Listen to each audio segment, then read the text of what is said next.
দেখো পাবদা মাছের ঝাল, তার জন্য নিয়েছি এখানে পাবদা মাছ।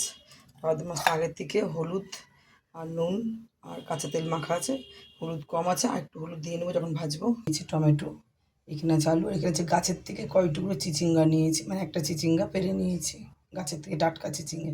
দেখো আজকে বানাবো কীভাবে। আমি হলুদটা ভালো করে মেখে নিয়েছি, চলো এবার কড়াইতে দিয়ে দেবো। আর এই মাছ কিন্তু প্রচুর ফুটে। মাছগুলি সব ভাজা হয়ে গেছে, এই তেলেই আমি চিচিঙ্গাগুলি একটু নাড়াচাড়া করে নেবো। আর একদম গাছের টাটকা চিচিঙ্গা। দেখো পাবদা মাছ অনেক রকম দেখতেছি, এটা একটা নতুন ধরনের। নরম একটু নুন দেবো চুলায়, হালকা নুন দিয়ে দেবো চিচিঙ্গাটাতে, তাহলে ভালো তাড়াতাড়ি ভাজা হয়ে যাবে, নরম হয়ে। আর কি ঢাকা দিয়ে দেবো, গ্যাসটা কমিয়ে দিলাম।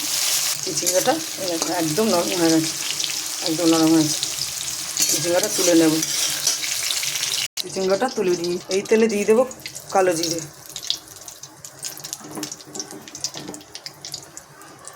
দিয়ে দেবো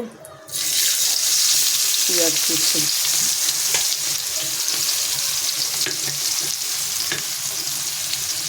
দিয়ে দেবো আলুটা,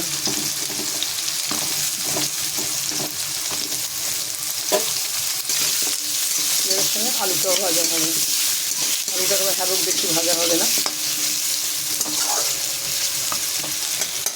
এখানে নিয়ে নিয়েছি ধনের গুঁড়ো, নুন, লঙ্কার গুঁড়ো, জিরের গুঁড়ো, হলুদের গুঁড়ো। আর এই তরকারিটা হবে একটু ঝাল ঝাল, ঝাল নুন সমান সমান। এখানে আছে আদা আর কাঁচা লঙ্কা বাটা, দিয়ে দেবো আমি আদা আর কাঁচা লঙ্কা বাটা 2 চামচ, দিয়ে দেবো এই যে সব মশলাটা, দিয়ে দেবো স্লাইট জল, দিয়ে দেবো টমেটোটা, এটা ভালো করে নেড়ে চেড়ে কষা হবে। দিয়ে দেবো কতগুলি কাঁচা লঙ্কা, দিয়ে দেবো চিচিঙ্গাটা,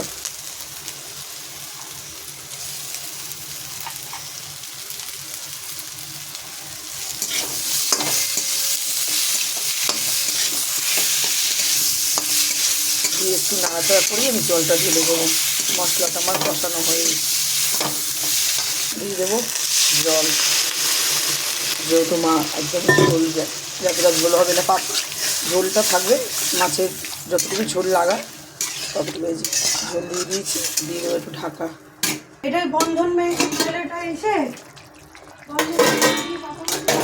দিয়ে দেবো মাছগুলি। হয়ে গেছে, একটু ধনেপাতা দেওয়া দরকার ছিল, দেওয়া হলো না। এবার নামিয়ে নিচ্ছি মাছটা।